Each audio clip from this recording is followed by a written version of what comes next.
Comment c'est possible, franchement, que notre espèce soit capable de calculer la trajectoire orbitale parfaite d'une capsule spatiale vraiment au millimètre près, mais qu'à côté de ça, on reste totalement aveugle face à un enfant de 9 ans enfermé dans une camionnette en plein cœur de l'Europe? Ouais, c'est le genre de paradoxe brutal qui saute aux yeux quand on lit l'actualité aujourd'hui. Totalement.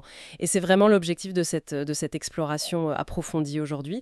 On veut offrir à ceux qui nous écoutent une vision claire de ce qui se joue vraiment en coulisses, parce que c'est facile de se sentir submergé en ce moment. C'est ça, on a devant nous une montagne de rapports très dense. Ça va des crises diplomatiques au Moyen-Orient, au séisme politique à Washington, en passant par les menaces de l'intelligence artificielle et même les triomphes spatiaux. Et la mission, c'est pas juste de faire une liste de ces événements, quoi. C'est vraiment de décoder la mécanique qui les relie tous entre eux. Exactement.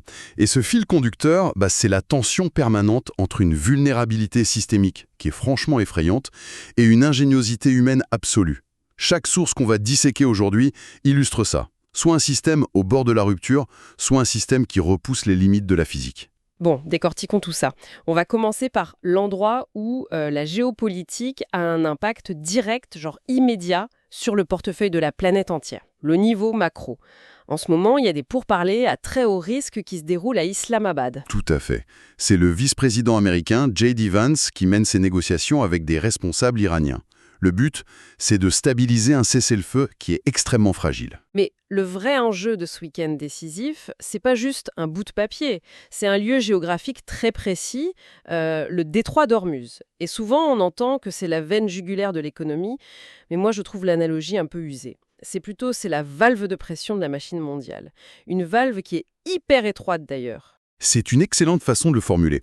Si l'on relie cela au contexte global, on voit bien que la géographie physique dicte la réalité économique. Le détroit, il fait à peine une quarantaine de kilomètres de large. C'est rien du tout, 40 Mais kilomètres. c'est minuscule. Et les vrais couloirs de navigation maritime, eux, ils sont restreints à des voies de quelques kilomètres seulement. Et il y a des millions de barils de pétrole qui doivent passer par ce petit entonnoir tous les jours. Donc, ce qui se discute à Islamabad, c'est pas de la simple courtoisie, quoi. Là, elle peut absorber un péage, non? Eh bien, c'est là que la physique de l'économie intervient. C'est pas le péage lui-même qui pose problème, c'est le signal de risque. Le signal pour qui? Pour les assureurs.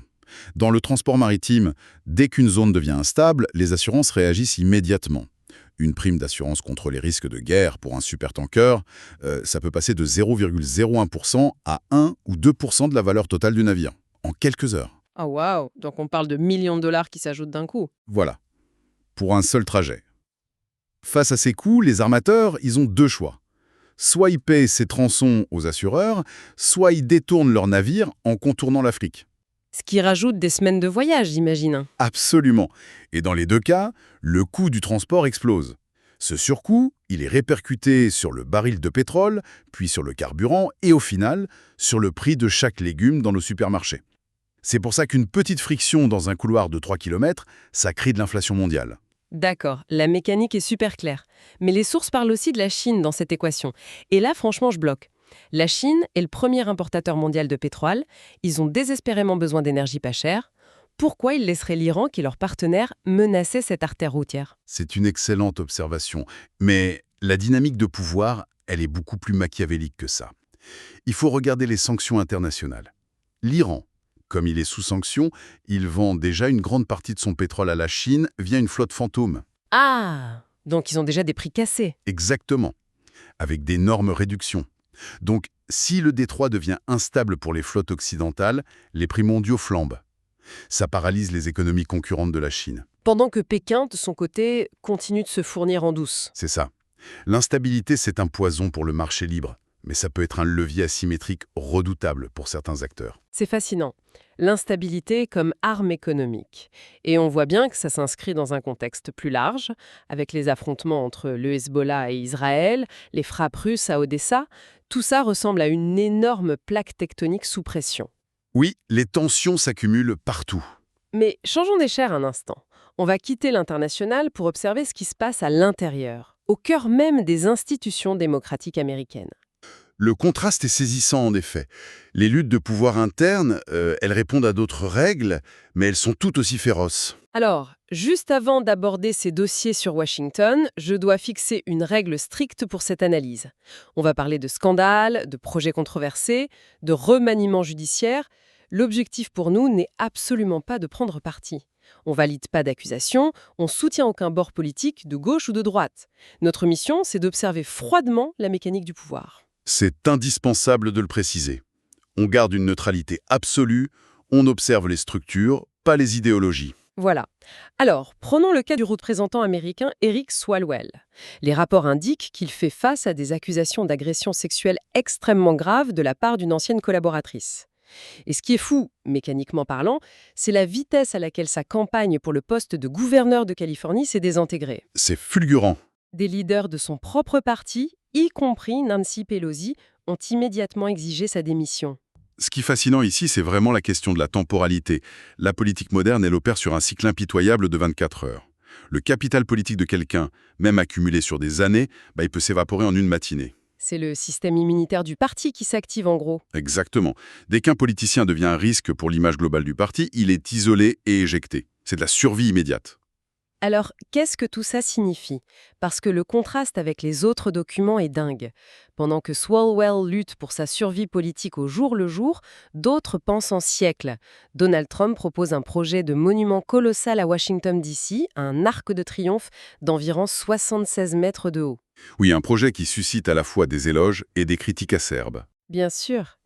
Mais au-delà du débat esthétique, la démarche est fascinante, non? Totalement. C'est l'utilisation de l'architecture monumentale comme outil de projection du pouvoir. Un mandat politique, ça dure 4 ou 8 ans. C'est éphémère. Mais la pierre, ça dure des millénaires. C'est une façon de vaincre l'horloge. Voilà. Ériger un tel monument, c'est inscrire une vision idéologique directement dans la géographie mentale de la nation. Pour toujours. Et il y a un troisième niveau temporel qui se joue en ce moment à la Cour suprême des États-Unis. Des départs à la retraite potentiels pourraient remodeler le droit américain. Et là, on parle d'un mandat à vie. C'est ça. Le juge est nommé pour une vie entière. Il va façonner la loi pour le demi-siècle à venir. Donc on a le politicien, dépouillé en un jour. Le monument, pensé pour 1000 ans. Et le juge nommé pour une vie. La politique, c'est vraiment une bataille pour le contrôle du temps. Sauf que ce contrôle, il est de plus en plus menacé par des forces qui échappent aux politiciens. Et ça nous amène aux failles systémiques. Si nos institutions politiques sont sous tension, nos infrastructures technologiques, elles, sont carrément vulnérables. On entre dans le domaine de la cybersécurité et c'est pas rassurant. C'est le moins qu'on puisse dire. Les rapports alertent sur une menace imminente qu'ils appellent la vulnopocalypse. L'idée, c'est que l'intelligence artificielle va repérer et exploiter les failles de nos systèmes à une échelle jamais vue. Pour visualiser, l'analogie du cambrioleur marche hyper bien. Allez-y, je vous écoute. Historiquement, un hacker, c'est comme un cambrioleur talentueux. Il se met devant une serrure, il l'étudie, il trouve le défaut et il l'accrochette. Ça lui prend du temps. Mais avec l'IA, c'est un changement de paradigme complet. C'est plus un gars devant une porte. C'est une entité qui télécharge les plans de tous les bâtiments d'une ville instantanément, qui trouve chaque micro-défaut dans toutes les serrures et qui les ouvre tout en même temps. C'est une très bonne image. Ça soulève une question importante sur la mécanique de cette vulnérabilité. Ça repose sur ce qu'on appelle les failles 0 jour ou 0D. C'est-à-dire des failles que même les créateurs du logiciel ne connaissent pas, c'est ça? Exactement. Jusqu'à présent, la sécurité informatique s'appuyait sur la lenteur humaine. Il fallait des mois à des hackers pour trouver une seule de ces failles. Mais l'IA offensive, elle, a une capacité de traitement asymétrique. Elle peut lire des milliards de lignes de code de nos hôpitaux au réseau électrique en quelques secondes et y trouver les erreurs. Mais attendez, il y a bien une IA défensive pour contrer ça, non? Si la machine attaque super vite, une autre machine peut réparer aussi vite. En théorie, oui. Mais la réalité de l'ingénierie est différente. Pour déployer un correctif, un patch de sécurité, il faut redémarrer des serveurs, vérifier la compatibilité, et surtout, il y a toujours un administrateur humain qui doit valider le processus. Ah, le facteur humain ralentit tout. Voilà. Le temps de déploiement humain d'une défense sera toujours plus lent que le temps d'exécution d'une attaque algorithmique. C'est une course perdue d'avance. D'où le terme vulnopocalypse. Et c'est justement là que les sources de notre dossier provoquent un malaise incroyable. Parce que si nos IA trouvent une virgule mal placée dans 1 milliard de lignes de code en une seconde, comment est-ce possible que nos systèmes humains ratent un drame énorme sous leurs yeux? Vous parlez de l'affaire en Europe. Oui, c'est terrifiant. Un enfant de 9 ans vient d'être retrouvé sous-alimenté, enfermé dans une camionnette où il survivait apparemment depuis 2 ans. C'est un échec total, systémique de la protection de l'enfance. Comment une société ultra connectée perd la trace d'un enfant pendant des années? C'est tragique. Et il y a un concept en sociologie qui explique ce décalage. C'est la différence entre les problèmes dits apprivoisés, les tame problems, et les problèmes pernicieux ou wicked problems. Attendez, pernicieux, c'est-à-dire...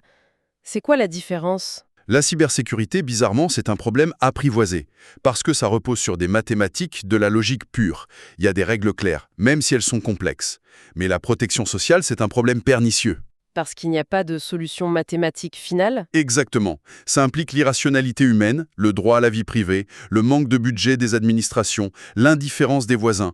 Pour qu'un enfant disparaisse comme ça, il faut que des professeurs, des médecins, des services sociaux et des voisins échouent tous en même temps à signaler le problème. Le filet de sécurité est fait de bureaucratie, pas de code informatique.